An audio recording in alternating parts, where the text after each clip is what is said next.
good afternoon. Welcome to Dialogue 3. This afternoon our panel will consider the topic of development, ecological resilience and sustainable development. Just want to remind the audience that you can use your poll everywhere to pose questions during the debate, and we'll try to get to as many of those as we can. Enormous efforts at both national and international levels over the past 3 decades have focused on a more sustainable future. And during that time, our understanding of sustainable development, our understanding of the concept of resilience has certainly expanded a great deal. And perhaps today we do have a growing awareness of the importance of healthy ecosystems for healthy well-being of humans. But we remain very far away from the Earth's carrying capacity at the moment.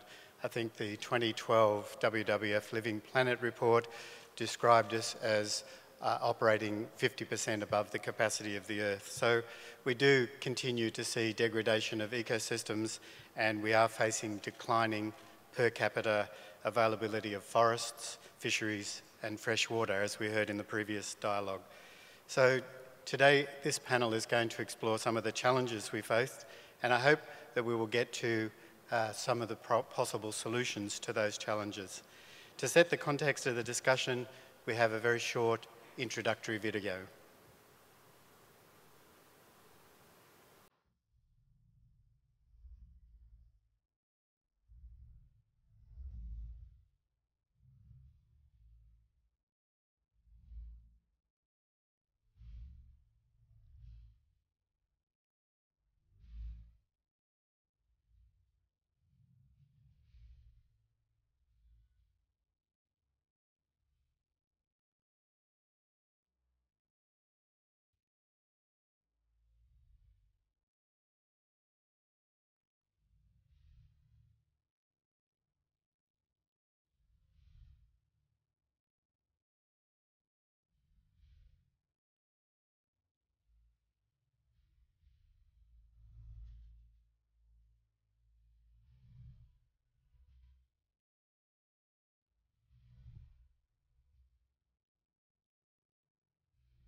Thank you. And with that, it's my great honour to invite our distinguished panellists up, and I'll ask them to come up one by one. Mr. Wong Hee-yong, who you already met, is Governor of the Jeju Province.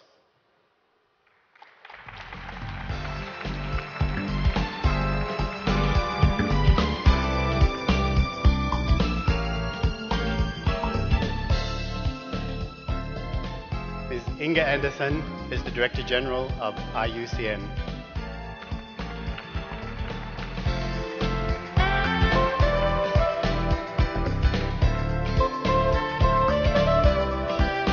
Ivo de Boer is the Director General of the Global Green Growth Institute.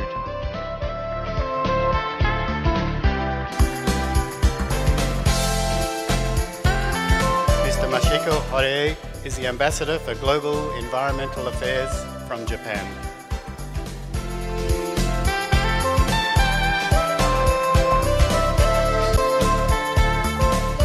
And Ms. Patricia Zurita is the Executive Director of BirdLife International.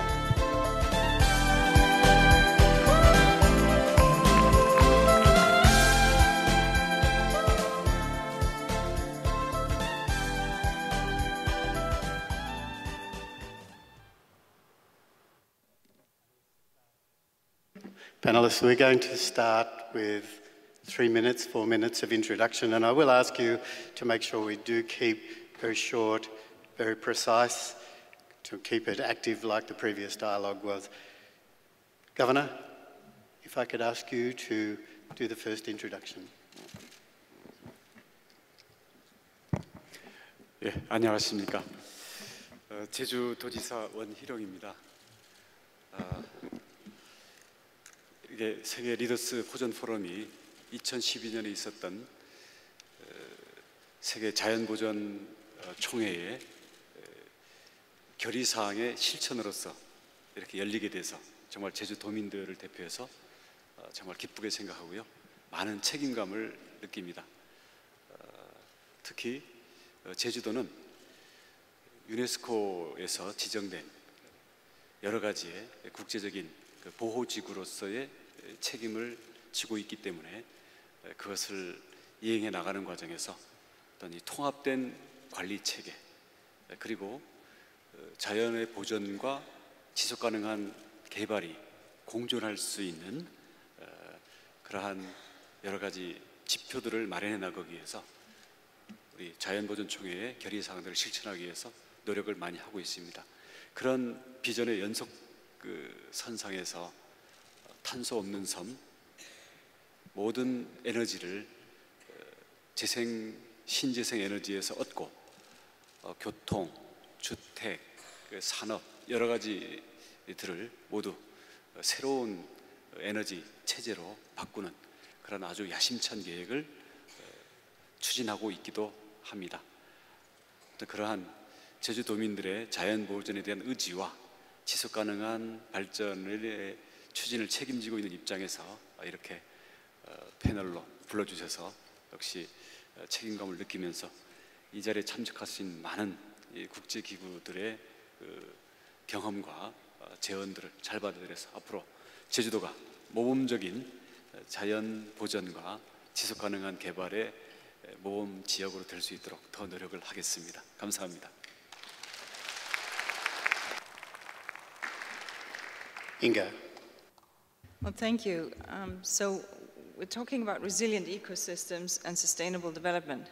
There's one word in my 3 minutes on what we all know, but it probably bears repeating. All of the trends that we see, population is pressing upwards towards the 9 billion in 2050. CO2 is pressing upwards in incredible levels. Species are dropping off at levels that are at an incredible rate and with a speed that we've never before seen. So these global trends are very, very severe. And so when we talk about resilience in that context, we really have to think out of the box. Because the Stockholm Resilience Institute is speaking about these planetary boundaries against which we are pushing. At some point we will reach that tipping point and we won't be able to dial it back. And that's the story that we're facing right now, right this minute, and that's why this dialogue is so important. So then we have to think about, so what is it that we need to do differently? Because clearly what we have been doing in the last 50 years hasn't worked. Conservation hasn't worked. So we need to make some fundamental shifts in the very foundation upon which we base our societies. And so yes, the kind of things that the governor is talking about, creating a better economic growth that does not leave the kind of footprint, going carbon neutral, this has to be part and parcel of the story, but there is more. And that more has to deal with the manner in which we think about infrastructure. So I say infrastructure, what am I talking about? Well, I'm talking about nature's infrastructure. I'm talking about the natural capital. I'm talking about understanding how we can use nature and how nature serves us through nature-based solutions. In the sense that oftentimes we are much more inclined as a community of people on this good earth to think about nature as something extraneous to our being. But nature has a value. And if we can find a way of optimizing that so that it serves not just for agriculture, etc., but that it serves for our protection, for our resilience. The mangroves that protect us from typhoons, the forests that provide us shelter, the birds and the bees that provide pollinators and seed distributors. This is a kind of issue, but then how do we pay for this? Because today, of course, these are free services, services that we just take for granted, but we are not investing in. In a sense, we are taxing the goods, not the bads. We are taxing things that produce stuff and not things that deliver things to us, and not those that are actually having a fundamental impact on our economy. So the whole story around natural capital, the whole story around redefining and defining the value that nature brings to us, the air we breathe, that has to be part of the question of tomorrow.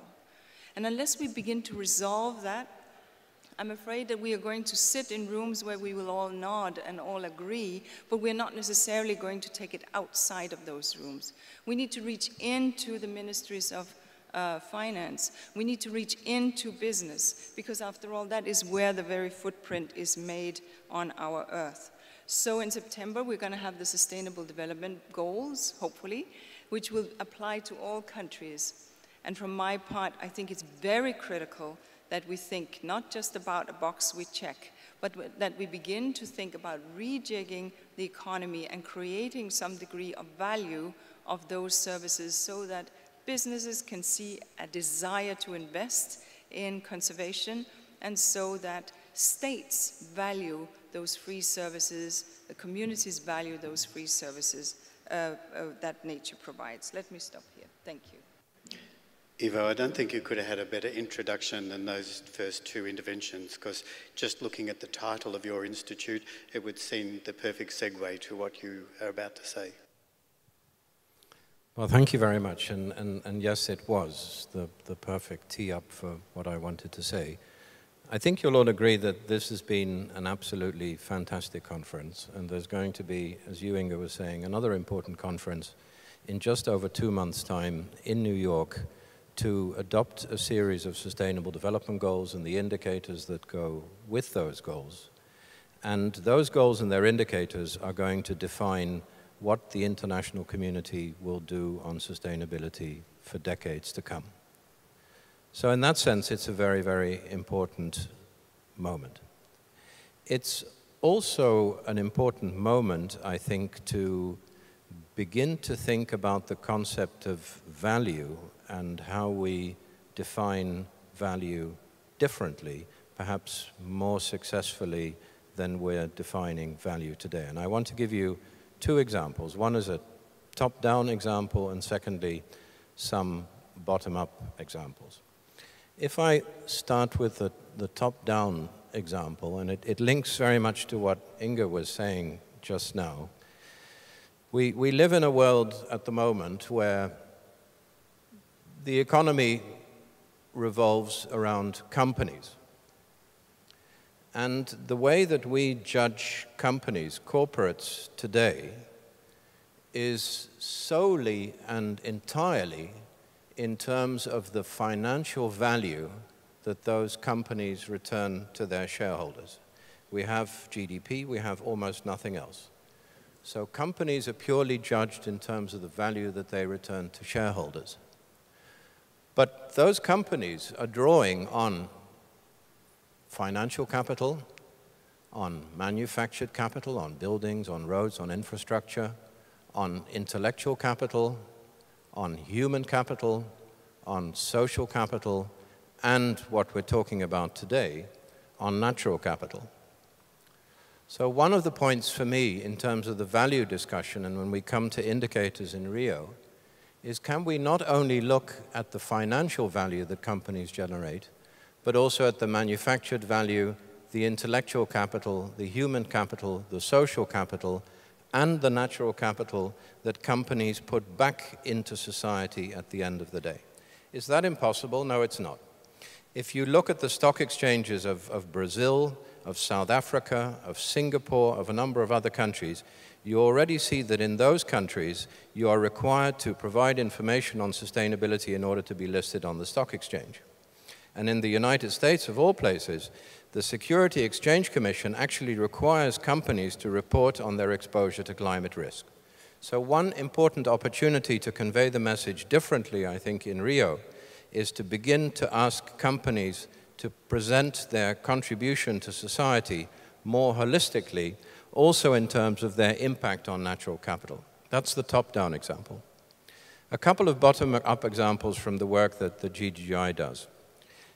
We are working with fishermen in the Philippines that used to fish with dynamite and with cyanide, very effective. Nowadays, those fishermen are protecting mangroves, which leads to better fish stocks, but the mangroves also protect them from the impacts of climate change. So there, a different way of working with nature is generating an economic benefit. In Indonesia, we are working with farmers on degraded lands, degraded palm oil plantations, where they are now producing sugarcane, cassava, and rice, and therefore generating incomes by rehabilitating nature. And in Colombia, we're working with people in deforested areas through payment for performance schemes where wood and non-wood products lead to an income which is a significantly better alternative than cutting down trees. So one of the important points, I think, for New York, for the SDG conference is going to be to come to a different definition of value. And that is important because we have been trying for decades, and we've been failing for decades, to value ecosystems and ecosystem services. So let's use New York as an opportunity to come with a broader and more innovative value definition. Thank you. Thank you, Ivo, and I think also the perfect tee-off for you, Masahiko. Thank you. I'm very happy to join this dialogue. And this morning, we have listened to the Honorable Arthur Alan Weissman's keynote speech, which is very, very moving. But some of the important points has been already tabled. Over 40 years ago, the Club of Rome, as everybody knows here, the limits to growth. And the globe cannot sustain, maybe in 10 years, 20 years, from that time on, the limits of growth cannot be overcome. But Mother Nature has been so patient, and she has been persevering during these 40 years' time. We were not wise enough to lessen the burden vis-à-vis the Mother Nature. I believe I'm the oldest among these dialogue panelists here. I'd like to go back when it comes to development and environment. We date back to 1972. Over 40 years ago, first UN conference on human environment took place in Stockholm. But that time, the discussion was split in two camps. Those developed countries emphasizing more on environment, and developing countries, of course, on development and poverty eradication. 20 years later, in 1992, in Rio, the first Earth Summit took place. And we started to consider about the reconciling development and environment. Another 20 years passed, and just 2-3 years ago, in Rio again, Rio +20, we have come to an agreement that development should take place without undermining the benefits coming from the ecosystem services. And we have agreed upon that green economy could be a very good, important tool for the coexistence of development and environment. And Ivo's GGGI was launched at the Rio +20, and since that time we have been working on the SDGs. And very happy that these has been formulated to be discussed in UN in September at the UN summit. But it took us over 40 years. Here, many people are under 43 years old. It is your whole life. It took us to change this globe and to reconcile development and environment. Mother Nature cannot wait another 43 years. After 43 years, I'll be over 115 years old, or something like this.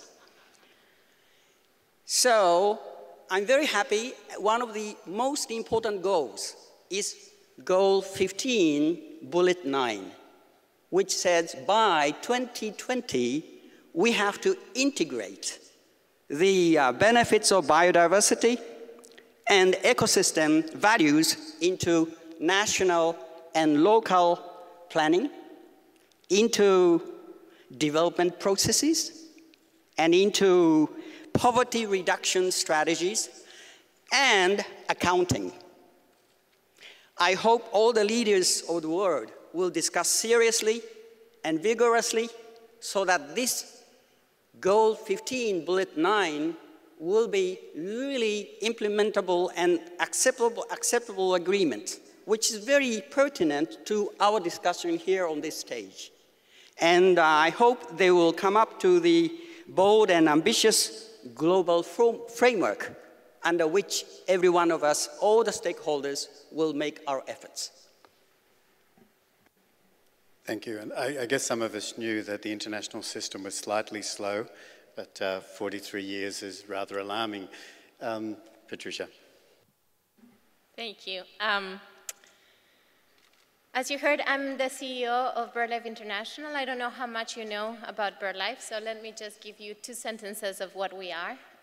We are a network of 120 organizations around the world working on the protection of species and their habitats, ensuring sustainability, and empowering people. We are in the business of using birds as ambassadors of the planet and doing it at the local level, at the regional level, and the global level.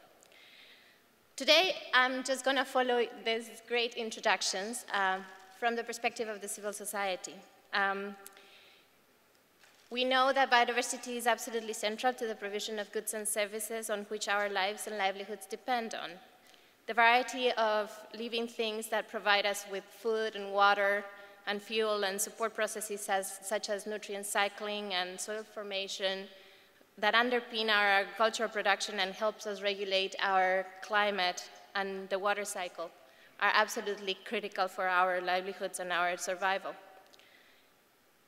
The economics of ecosystems and biodiversity, the TEEB process, that try to include a value for biodiversity and the ecosystem services already identified the importance of biodiversity for the prosperity of the whole humankind.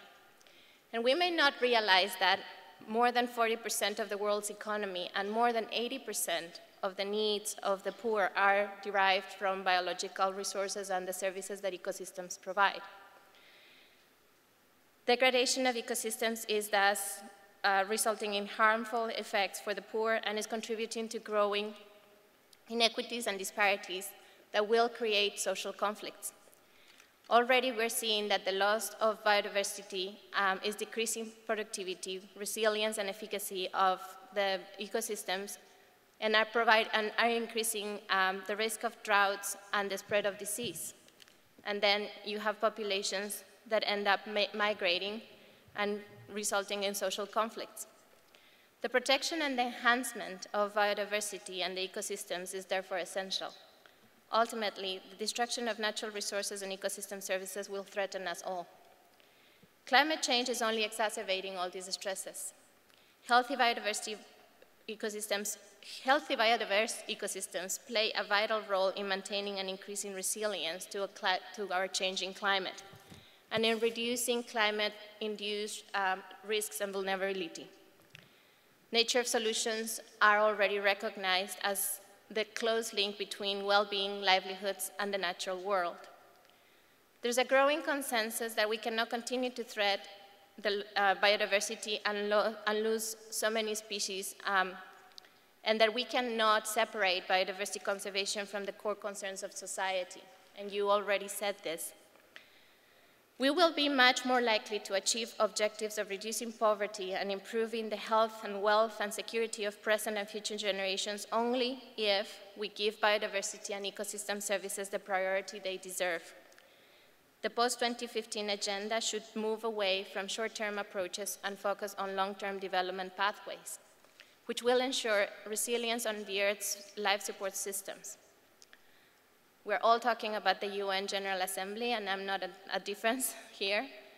They are meeting in September, but one of the pleas that we have is that we need to remember that the SDGs have to move beyond slotting environment in goals 14 and 15, that while they are a great improvement over the Millennium Development Goals, we need to remember that biodiversity and conservation of ecosystems has to be mainstreamed throughout the whole framework of the 2015 agenda.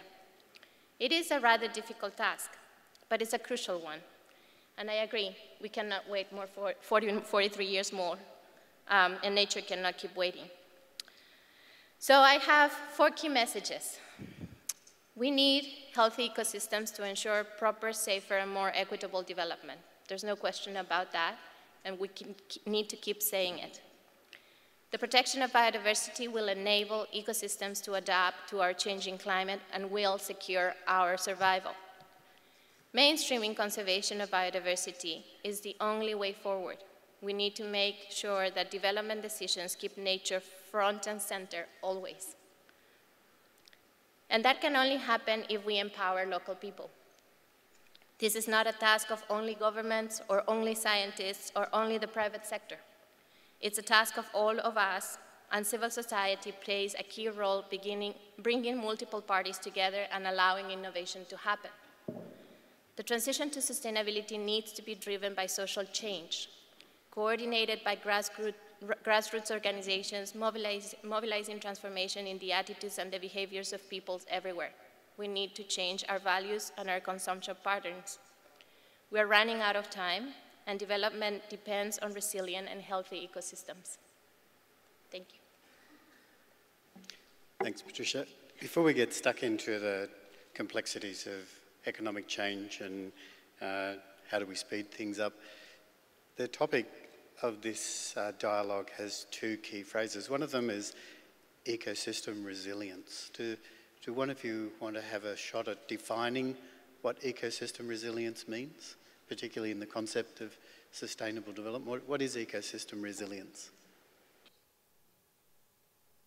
Well, I suppose what we really have to look at is whether we see a continued productive ecosystem with its inherent wealth, and whether that ecosystem is as productive not only for itself but also for the system on which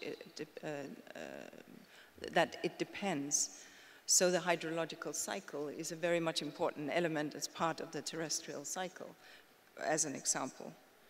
So that resilience, the problem that we don't quite know, and I think Alan spoke to that very brilliantly this morning, is as we are losing species one by one, well, people say it's just a frog, what's the issue?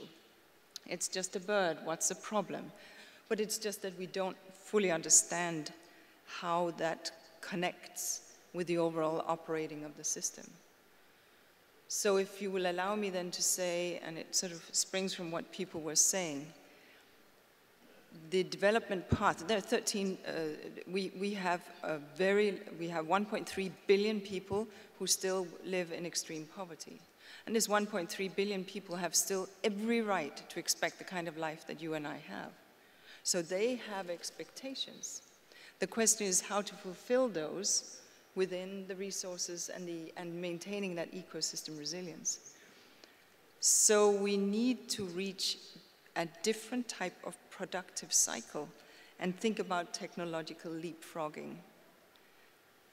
And if I could just make that one point, it is not a given that wealth transpires from first extracting and emitting and paving over and getting wealthy, quote unquote, and then later on using that wealth to clean up. Who does that anymore? Nobody. I mean, we all know that by throwing the garbage into our garden, later on we have to go and pick it up.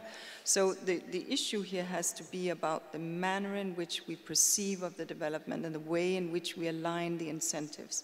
And incentives have to do with taxes. Incentives have to do with the kind of subsidies we provide to each other and to our economies. Incentives have to do with the productive system that we set in place. And yes, as someone was saying, incentive has to do with the manner in which we account and tax our wealth and the manner in which we account and pay for the ecosystem services.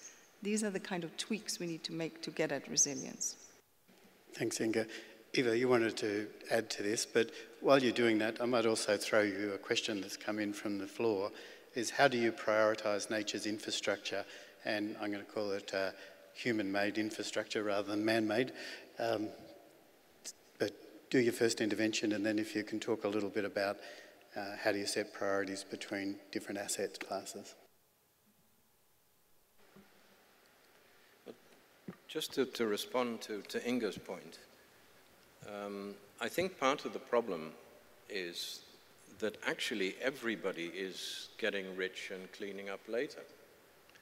There is not a single example around the world of strong and successful environmental protection in the absence of strong economic growth.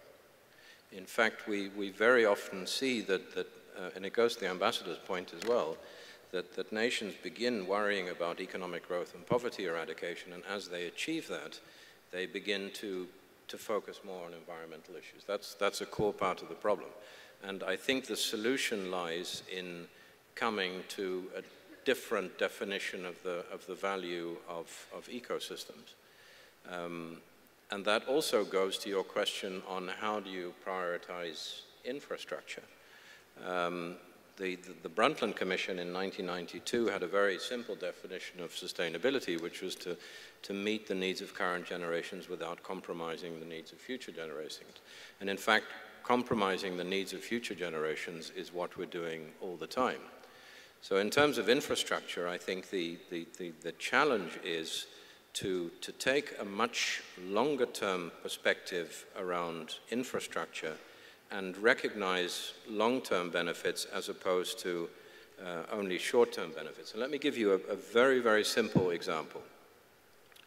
It is very cheap, or relatively cheap, to build a coal-fired power plant. It's quite cheap to build, and the coal you put into it is very cheap. But the environmental cost and the running cost over a long, long period of time, 30 to 50 years, is very high.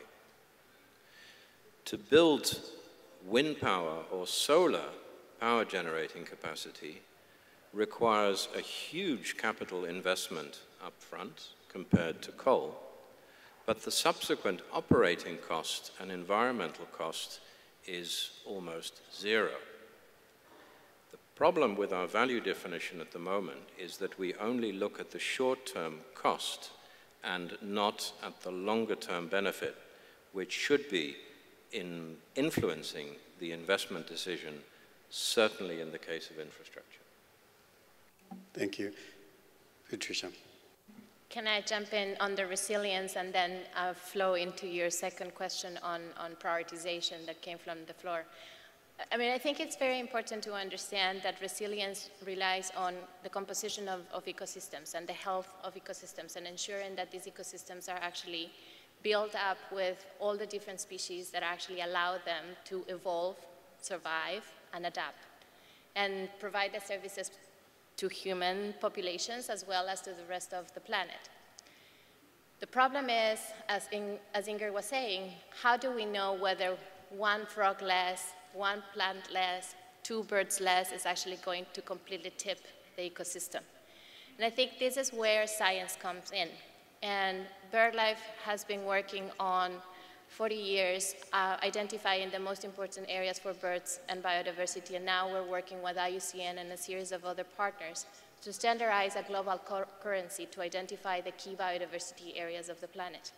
Because we already have gone through half of the forests of the planet, we have depleted fisheries, 40% of the migratory birds are threatened. We already know that what is left needs to be protected. And out of what is left, we are actually identifying those that are the most important areas for biodiversity that we believe that by maintaining that composition of ecosystems and species will allow us to evolve as a planet and allow nature to adapt to a changing climate.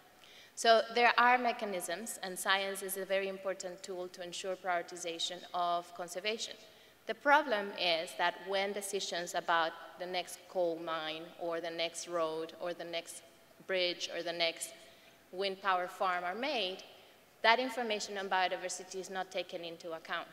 And that mainstreaming of biodiversity and ecosystem conservation needs to be happening throughout, as I was saying, all of the Sustainable Development Goals that are going to be discussed in New York in September. Great, thank you. Mr. Won, I'm going to go in a minute to some of the questions that have come up, but for you have tried to balance economic development, social development, and environmental sustainability in Jeju. Can you tell us a bit more about that journey and the challenges you faced?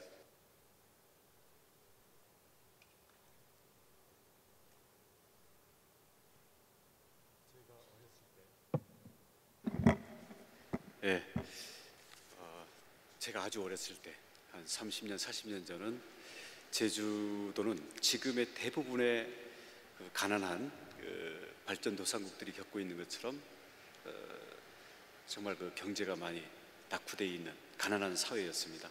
그때는 어떻게든지 시장에서 판매될 수 있고 경제적인 보상을 줄 수 있는 경제 성장이 절대적인 꿈이었습니다. 아무리 생물 자원들이 우리 숲속에 많고 바다에 많다 하더라도 그게 시장에서 돈으로 우리에게 대가가 돌아오지 않기 때문에 그런 풍부한 자연 자원 속에 있으면서도 우리는 가난하다고 느꼈고, 시장에서 보상받을 수 있는 그 경제 발전을 하는 그런 나라들을 부러워했고, 그런 나라들을 본받기 위해서 정말 열심히 일하면서 경제 성장을 이루었습니다. 근데 제주도와 우리 한국은 경제 성장을 이루는 과정에서 많은 우리의 자연이 파괴되고 기후변화의 문제에 부닥치고, 그리고 우리가 또 지켜야 될 많은 가치들이 시장 바깥에서 사라지고 있다는 것을 저희들은 어떻게 보면 매우 극적으로 깨닫게 됐습니다. 특히 그 과정에서 제주도의 아름다운 자연이 국제기구에서 보호지구로 지정받는 그런 것들이 가장 결정적인 계기가 됐었고요.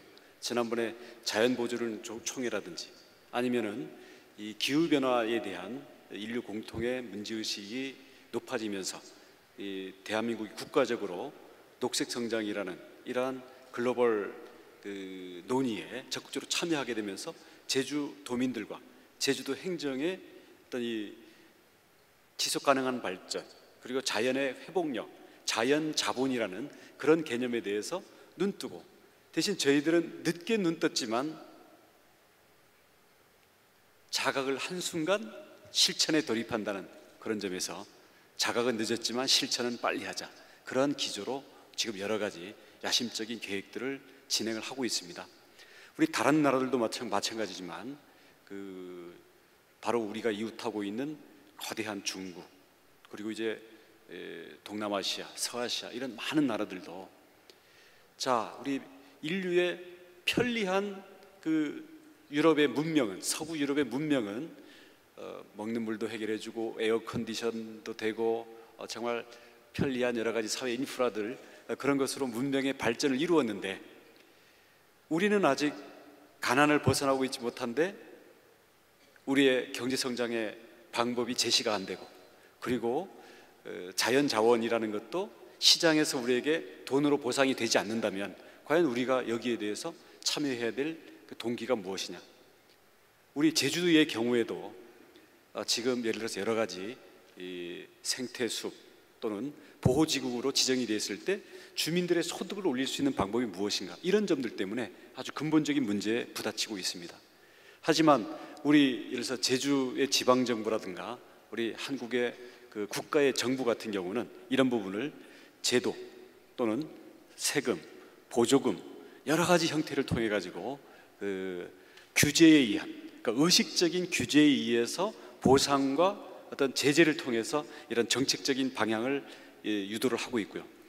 최근에 대신 제주도가 이제 희망적으로 보고 있는 것은 그동안 에너지의 소모라든가 자연의 파괴는 시장 바깥에서만 있었지만 지금은 기술의 발전에 따라서 예를 들어 신재생 에너지라든지 아니면 탄소 배출권 이런 문제들로 인해 가지고 실제 시장의 그 메커니즘을 통해서 이 지속 가능한 발전 또는 자연의 보호를 위한 이런 활동이 보상받고 평가받고 거래될 수 있는 그러한 시장적 방법이 급속히 발전하고 있다는 것들에 대해서 저희는 희망을 보고 있습니다.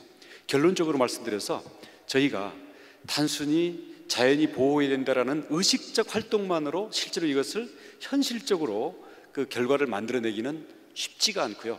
이런 여러 가지 면에 있어서 어떤 이 경제 성장에 대한 어떤 대안의 문제, 그리고 사회적으로도 빈곤을 해결하는 방법이 자연 파괴를 통한 경제 성장에만 있지 않다라는 면에서 어떤 사회적인 공존과 분배의 개선, 이런 문제들도 같이 맞물려 있습니다. 그런 면에서 우리가 자연 자본의 보존, 그리고 지속 가능한 방식의 경제 성장, 그리고 사회적으로 보다 부의 공정한 분배, 이게 함께 진행이 되면서 그 공간에서 살아나가고 있는 주민들에 의해서 수용이 돼야만 우리가 추구하는 이러한 목표와 정책들이 현실성을 얻게 된다.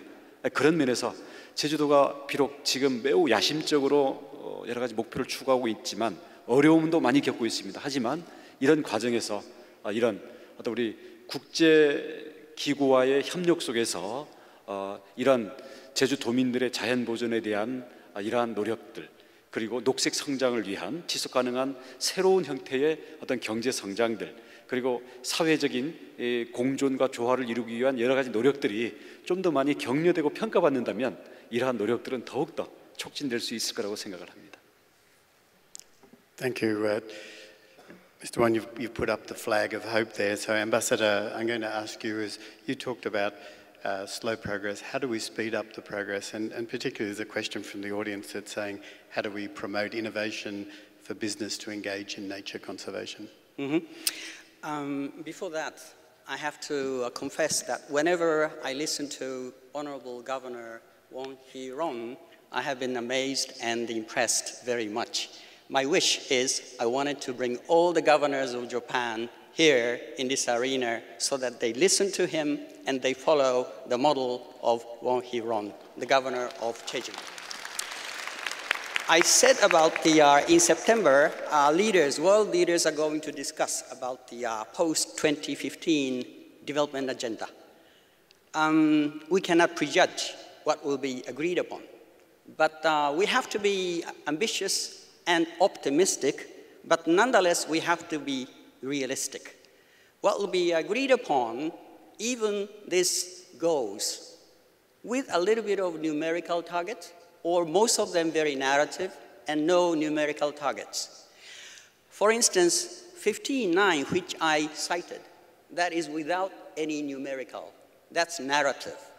Even numerical targets there, it is just like the CBD and Aichi targets, just like the terrestrial protected areas, 17% by the year 2020. It is not the individual numerical targets which each country will accept as legally binding responsibility. It is not. So what will be decided, no prejudgment, but it is very likely good goals towards which all the parties will endeavor to achieve the targets. In other words, it depends on very much in the hands of the leaders, how they will translate what has been decided and agreed upon back home and how they will implement them. If all the world leaders are like Governor of Jeju, no worry. I don't worry at all. But different leaders has different national priorities back home, domestic one. The priority of nature capital, natural capital, priority of biodiversity, priority of preservation of nature, I don't know, but not at the top of the leaders' priorities. It is very likely. Well, if the leaders are very ambitious and very proactive, I hope so, I think they will implement to that one. Therefore, we need to mainstream. We have to double our efforts so that nature, ecosystem, and services, natural capital will become the mainstream of policy making. And for that one, we have to do a lot of things, and the important thing is reach out, as Inger has said, not only speaking loud in this arena, but go out and reach out to as many people as possible that Mother Nature cannot persevere any longer. And to increase the friends of biodiversity, friends of ecosystem services, friends of natural capital, as many as possible in the world. And when the taxpayers, when the voters will change their mind and youngsters change their mind, politicians have to change their policies. And that is one. Another one is when we think about 70% of the world GDP is coming from business activities. And according to the TEEB, the economics of ecosystems and biodiversity, they're calculating a lot. And I hope this accounting and calculation will become as precise as possible, as robust as possible, as persuasive as possible, so that all the leaders will be obliged to change their policy, and the people will be believing with the scientific calculation, and new economics has to be established.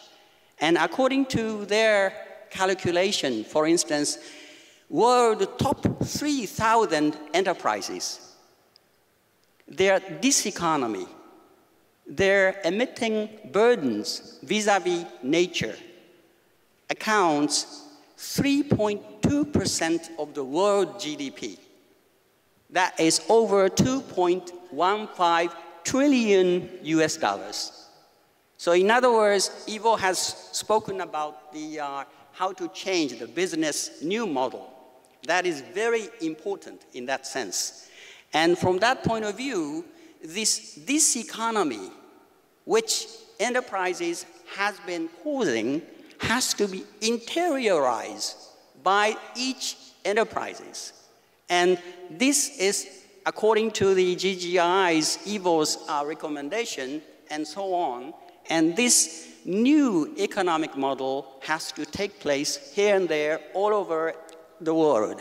And if you allow me, in Japan, after COP10 in 2010 in Nagoya, we have formed, we means Economic Federation of Japan with the Chamber of Commerce of Japan.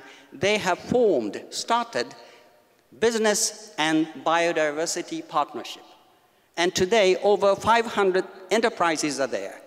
Every year, they have to report what has been done and whether or not their business company principles, management policies are including the clauses of biodiversity,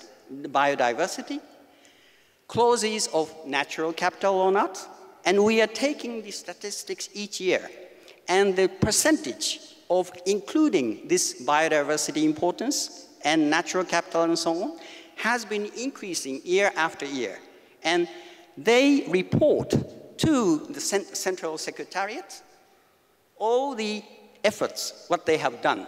And we have recording the very good practices of zero net impact or even big net gain projects in Madagascar, or the certification and only importing the tea coming from plantation in Sri Lanka, which has been certified for the sustainability.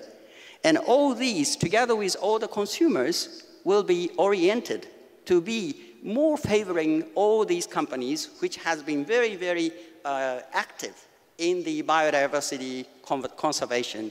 I think the world will be changed, and the business people will be changing their policy. Okay.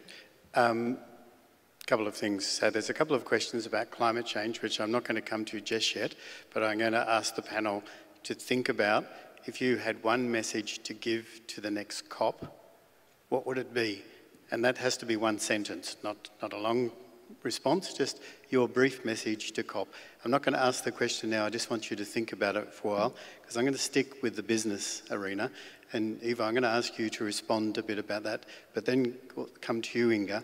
I know that IUCN's done quite a lot of work with big businesses. You've done a lot of work on natural capital, green economy, so perhaps you can just, after Eva, have a reflection on how can we make it work practically.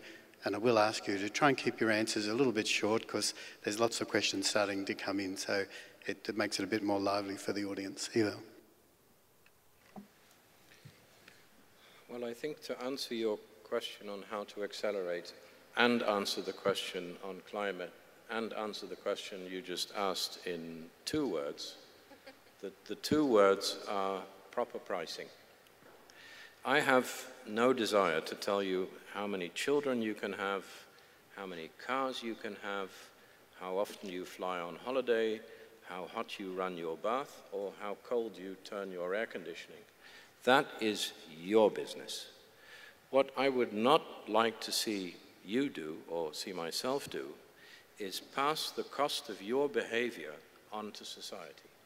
And at the moment, because we do not price properly, we are passing the cost of our behavior onto society, which also makes it very difficult for business to price properly, because they cannot pass environmental cost onto the consumer at this moment in time. And that's why my message on climate would also be, let's price carbon properly so that we begin financially to recognize the environmental consequences of our behavior. I will build on that, actually, because in a sense, where climate change was 25 years ago is where biodiversity is today. And the fact that 25 years ago, when we were talking about in these early COPs, and I remember them, Ivo probably does too, the idea of a price on carbon, many people felt it was outrageous. How can you, what are you talking about? How can you trade something that is invisible? And we were so hooked on a carbon economy that we couldn't possibly imagine what it would be without it. And we couldn't imagine anyway that we could invest in alternative energies to the extent that we could find economies that could practically live and operate without hydrocarbon. And yet, 21 years later, as we head towards COP21, this is within grasp. In fact, it's completely defined. It just needs bold decisions to get there. That is where biodiversity is today, in the sense that we know what the problems are, and we can repeat the problems over and over to one another, and we can say by very insistent, the decision makers must. That's not going to change anything. That's not going to shift. More data, throwing more data, is not going to make the difference. What has to make the difference is an understanding of why biodiversity actually, or the role that biodiversity actually plays in business, plays in our society, plays in our economies. And that is the nugget. That's the sort of golden truth that we have to get at. And so sooner or later, we will get, just like we will get at stranded assets in the carbon economy, we're going to get to stranded assets in the biodiversity sphere, in the sense that it would be more worthwhile investing in that forest. It'll be more worthwhile investing in those species, investing in the pollinators because they're providing a free service, investing in the protected areas that provide our clean water, and so on and so forth, investing in the mangroves that are the fish factories of tomorrow. It'll be more worthwhile doing that than to destroy them. And so when you ask Bill about the private sector and the business and biodiversity work that we're doing, that's exactly it. It's very difficult. But just like in the carbon economy, where the early movers, what is it they say, the early bird gets the worm, let's stay with the birds. So the early movers who invest in green technology are those who will reap it. And it will be the same for those early movers, the early companies that are investing in sustainability and in green and in conservation type aspects, because they will be the winners of the economy of tomorrow. So 3 things. We need to set the fiscal policy. We need to deal with subsidies. We need to deal with incentives. And the 4th, we need to enforce. And that means fining. And if we begin to deal with those elements, well, frankly, ladies and gentlemen, biodiversity will be protected.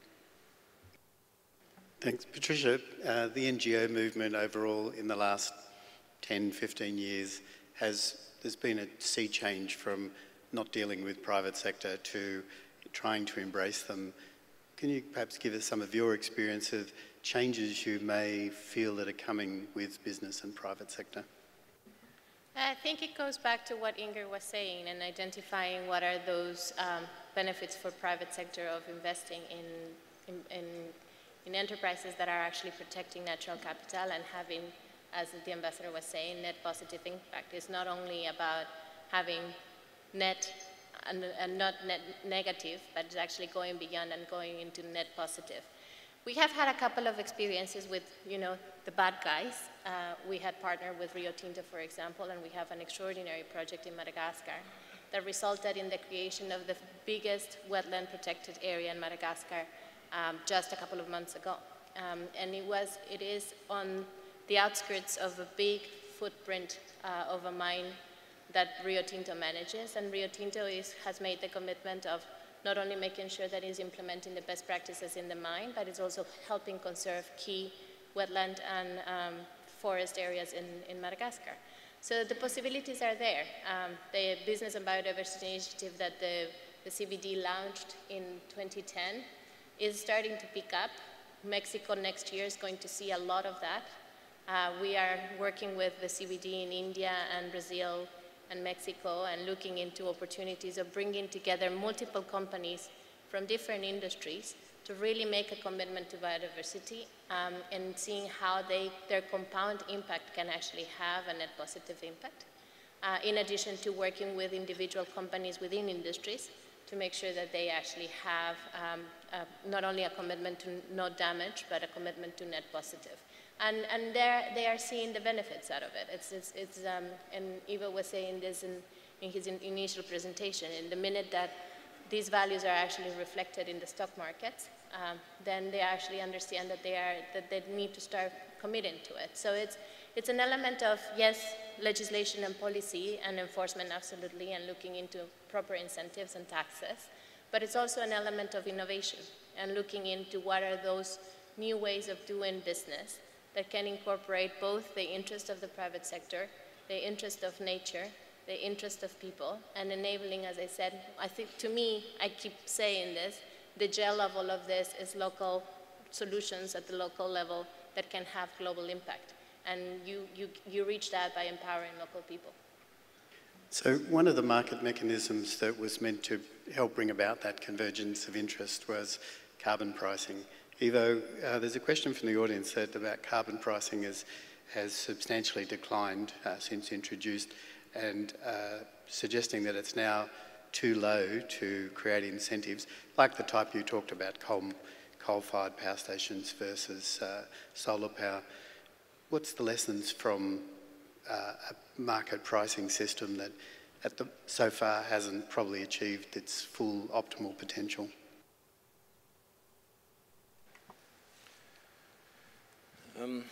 It's true that the carbon price has collapsed mainly in Europe because of a very common market failure, which was too much supply and not enough demand.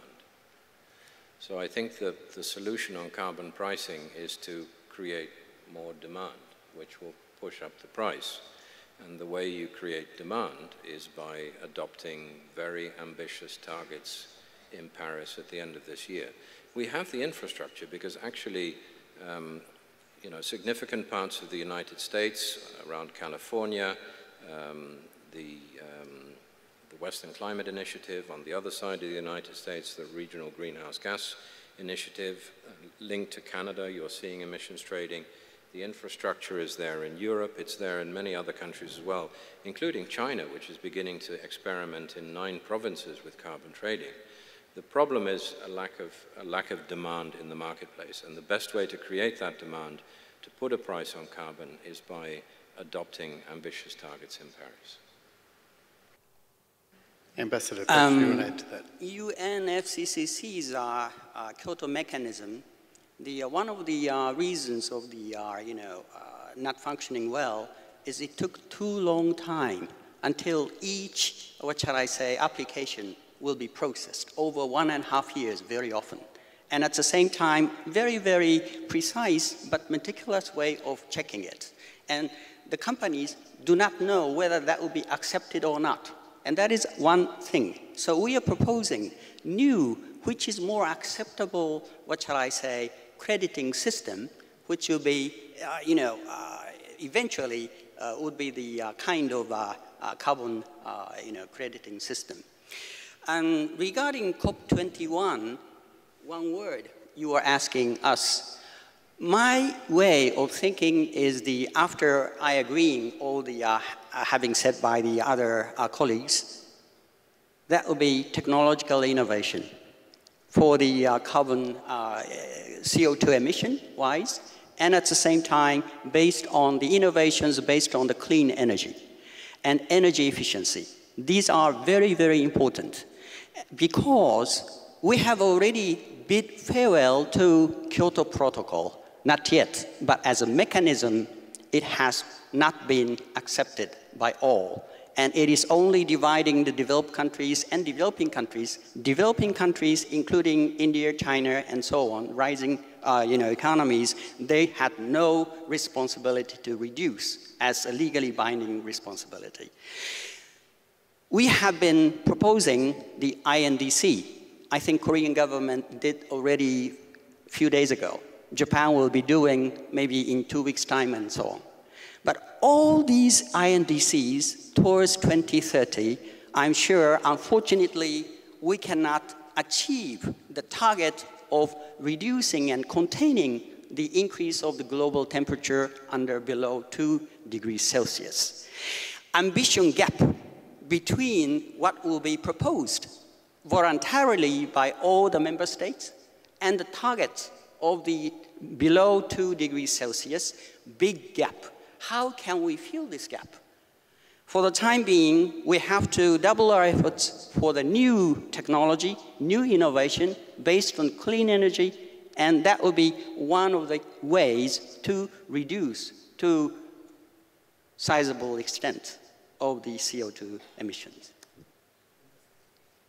Ambassador, while you have the floor, if COP21 does not work, what's the future for small island development states and low-lying islands?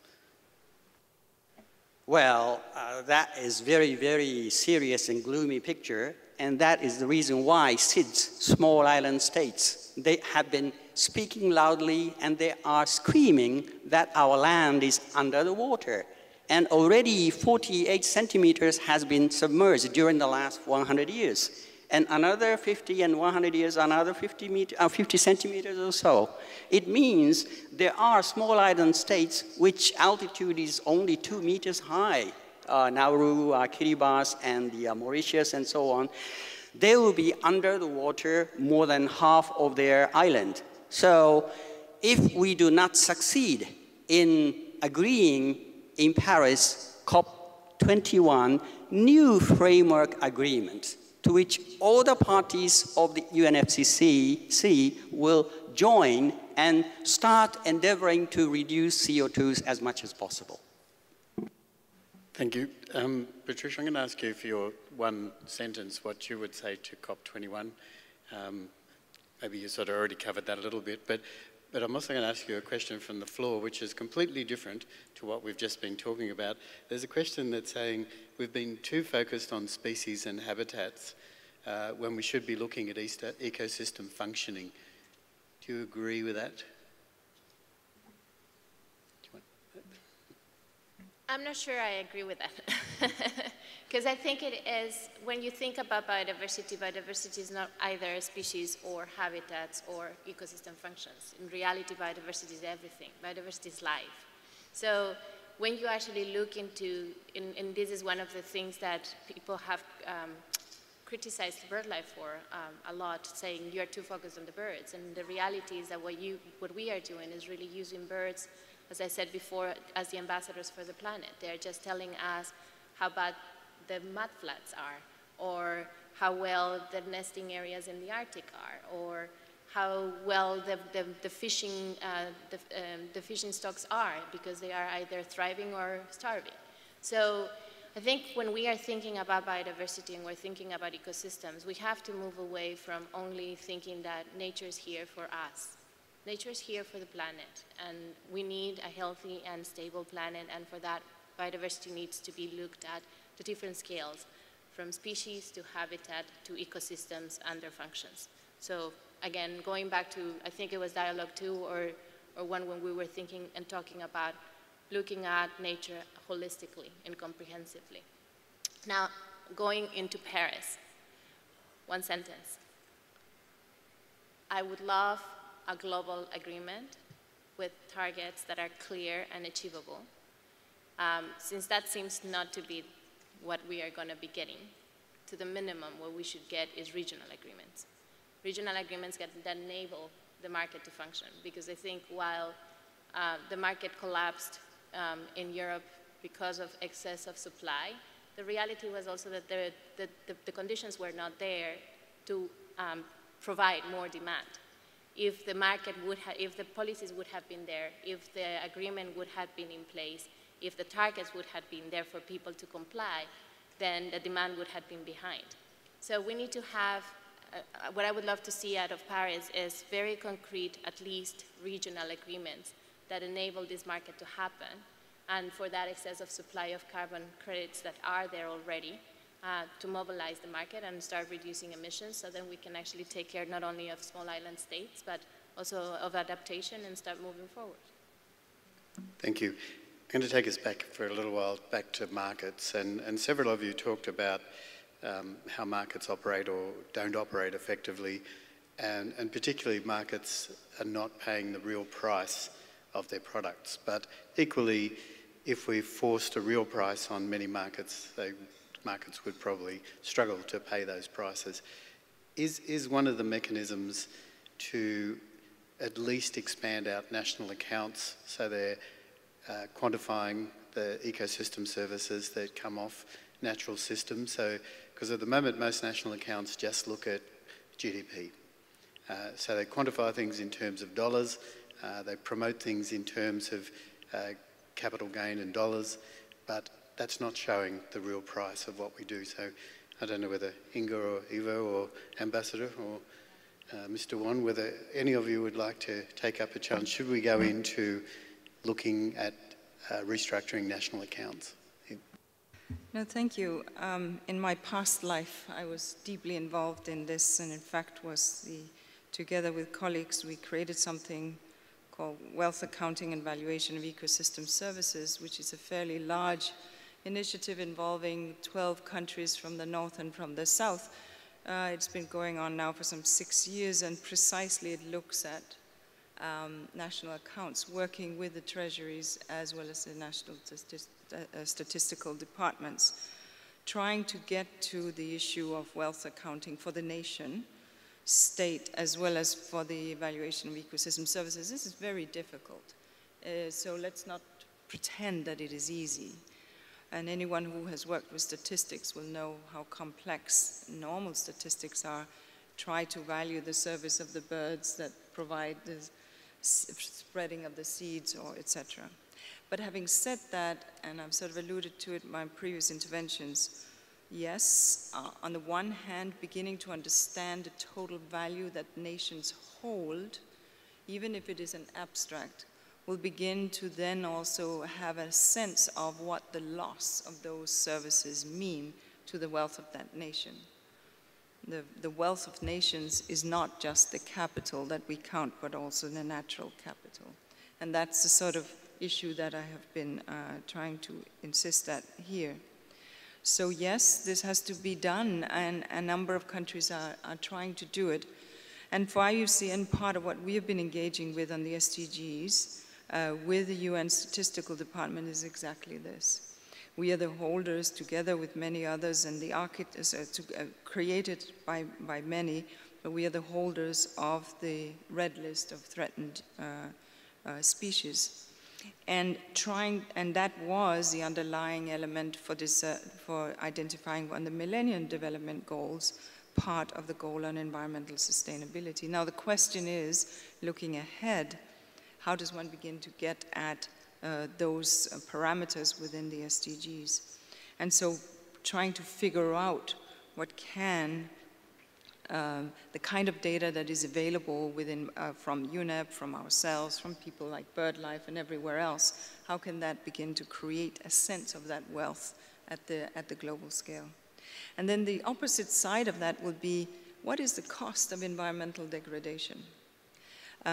When I have gone to ministers of finance and showed them how environmental degradation is shaving points off their GDP, you get their attention. And that point of shaving off can happen by the loss of environmental services, but also by pollution, by health, i.e. asthma, other diseases that people get from environmental pollution, etc. So I think it's both accounting for, but also accounting for the losses and the impacts. These are the two elements that we need to deal with, and deal with more broadly.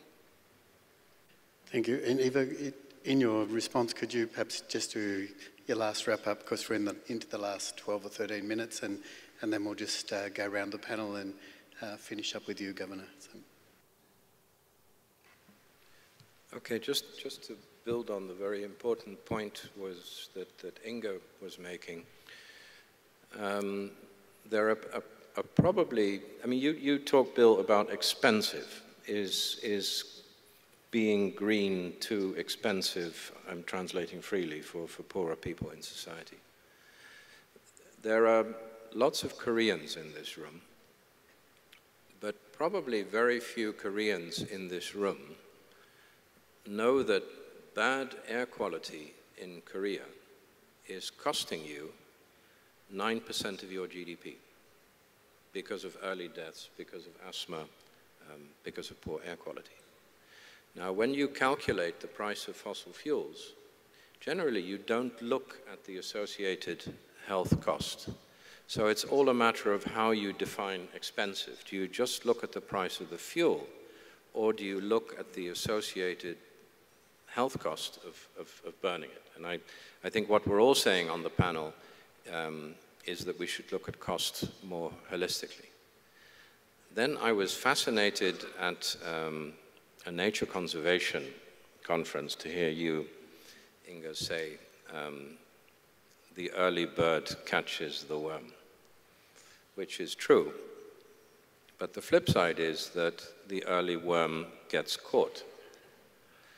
So whether you're a bird or a worm, I think that the challenge is to protect the innovator, to create an environment in which people who are willing to innovate and take chances are rewarded according to the benefit that they bring to society.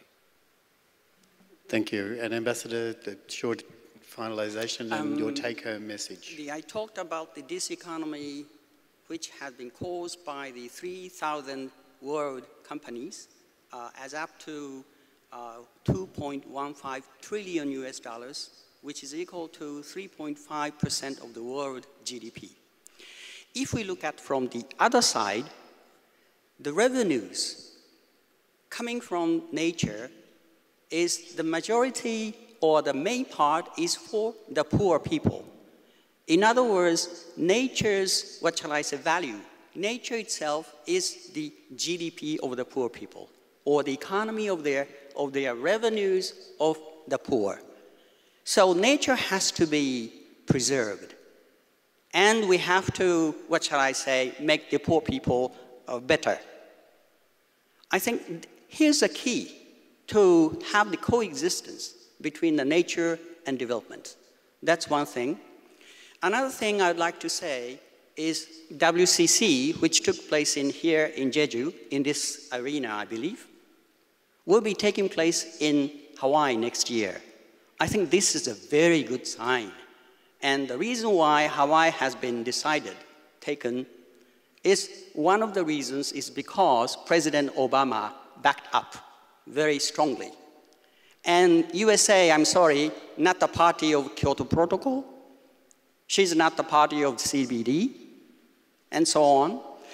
Change of policy by the world leader of USA and convening WCC in the USA, I hope the American people's mind will be changed so that to make mainstream this biodiversity values. That's what I expect very much, Suzanne.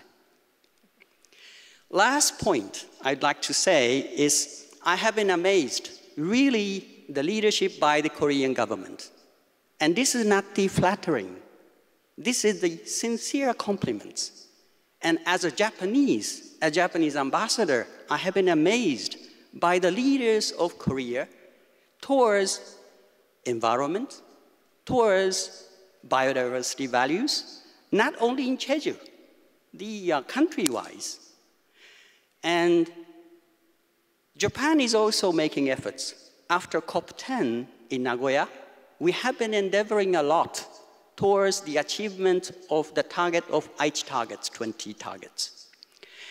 IUCN, Korean National Committee, has been working very, very much towards the achievement of the recommendations and declaration of Jeju WCC.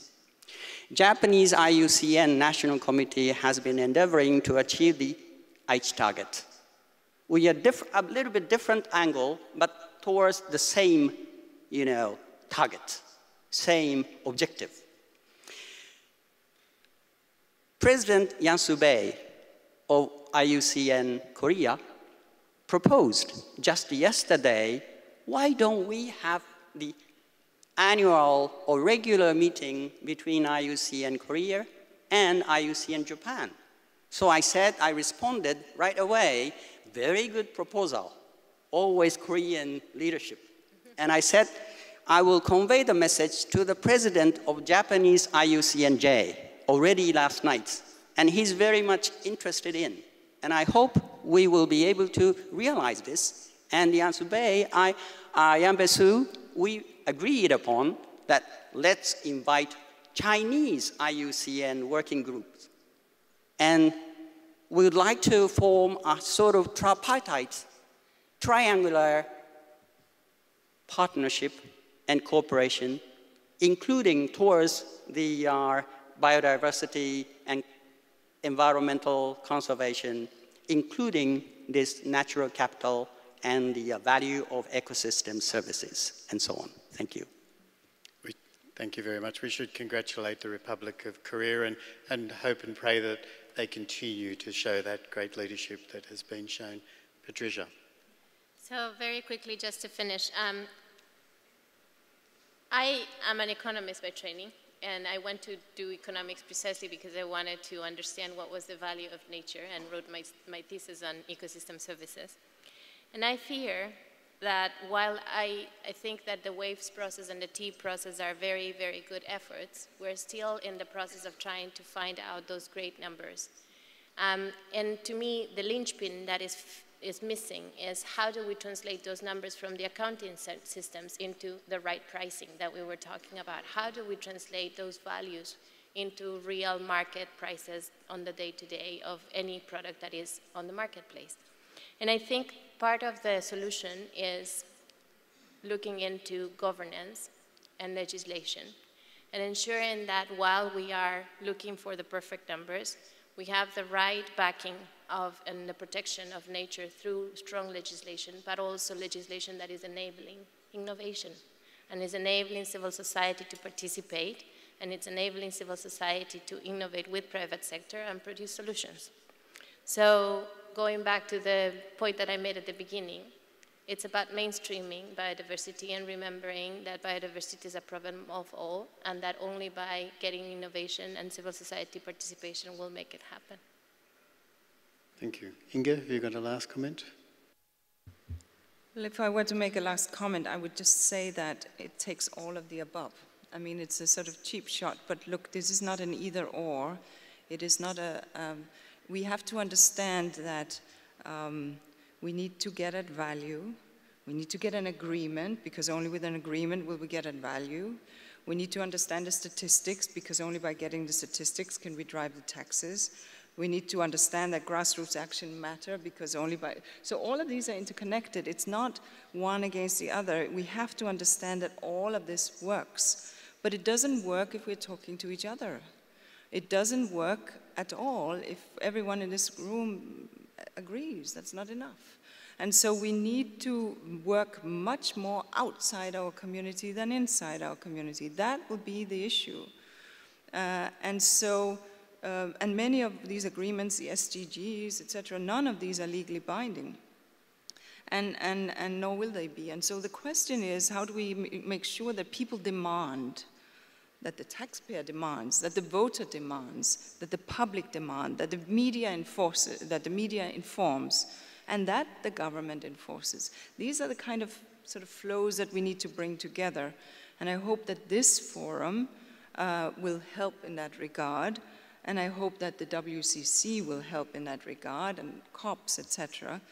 But it takes all of the above and then some. Only then will we shift the needle. Thank you. Thank you. And Governor, you have, from the panel, at least you have the final word. 예, 좋은 말씀 많이 들었습니다. 우선 그 GDP라는 개념은 경제적인 그 부의 생산은 평가를 하고 있지만 그 과정에서 생긴 마이너스 효과, 비유를 들어서 말하면 혹이 생긴 그 부분에 대해서는 계산에 넣지 않습니다. 이걸 외부 효과라고 합니다. 그리고 우리 환경을 지키기 위해서 펼친 민간 또는 이 지역들의 다양한 활동들이 경제적으로 평가되지가 않습니다. 여기에 대해서 인센티브가 자동으로 주어지는 시스템이 없죠. 그래서 이것을 지금 여러 가지 나왔습니다만 국제적인 협약 그리고 자발적인 약속에 의해서 여기에 대해서 어떤 규제와 인센티브가 서로 경제적으로도 오고 갈 수 있는 그런 지표 그리고 그런 국제적인 시스템을 개발하자라는 게 지금 많은 국제기구들의 논의이고 또 우리 12월에 파리에서 있는 당사국 총회의 여러 가지 과제라고 생각을 합니다. 저는 그 12월 파리에도 저도 참여를 할 생각인데요. 사실은 좀 걱정을 하고 있습니다. 왜냐하면 우리 대한민국 정부가 바로 직전 정부 때는 매우 야심적인 그 탄소 감축 목표를 제시를 하고 그에 대한 약속을 여러 번 했는데 지금 정부에서 최근에 설정된 목표는 누가 봐도 이 목표치가 낮아진 게 아닌가라는 저희 스스로도 그렇게 보고 있기 때문에 이 부분에 대해서 국제사회의 비판을 받는 자리가 돼야 되지 않을까 싶고요. 저는 그 당사국 총회의 메시지를 우리 정부에다 전하고 싶습니다. 물론 어떤 허들, 어떤 고을, 목표도 실현 가능해야 하지만 또 충분히 도전적인 가치가 있어야 된다. 충분히 어려워야 그 도전을 실천하는 동안에 구조도 바뀌고 능력도 생기고 여러 가지 또 많은 그의 가치를 함께하는 사람들이 참여를 하게 된다. 그래서 실현 가능성이 의지의 약화까지를 포함하는 뜻이어서는 안 된다. 그래서 현실 가능 플러스 도전적인 야심까지 포함한 목표로 다시 초심으로 돌아가야 된다. 그런 메시지를 우리 정부와 우리 제주도 정부 자신에게 던지고 싶고요. 앞으로 우리 내년에 우리 IUCN 총회가 하와이에서 있습니다만은 지난번 우리가 호스트했던 IUCN 총회에서 우리가 스스로 국제사회에 약속했던 제주도의 숙제, 첫 번째로는 이 세계 환경 허브로서 보전과 어떤 개발 그리고 이 자연 자원들과 어떤 이 인공적인 문명의 어떤 이 도시 인프라들 그리고 우리의 삶의 방식들 이런 것들이 조화된 그런 지표와 실천 노력들을 우리가 먼저 모범적으로 제시하겠다는 그런 첫 번째의 과제와 또 하나 여러분들께서 내일 둘러보실지 모르겠습니다만은 유네스코 자연유산, 지질환경, 생물다양성, 람사습지 보호 이런 여러 가지 서로 다른 기구와 기준에 의해서 제시되어 있는 것들이 사실은 제주도에서는 똑같은 주민들이 복수의 보존 의무들을 지고 있는데 이 과정에서 이걸 어떻게 통합적으로 관리할 것인가에 대한 제주도의 어려움에 대해서 나름대로 말씀을 드리고 또 그것을 통합시키기 위한 여러 가지 아이디어와 저희들의 경험에 대해서도 내년 하와이 총회 때 실천 사례와 함께 보고 드릴 수 있도록 저희들도 열심히 하겠다는 말씀을 드립니다. 감사합니다.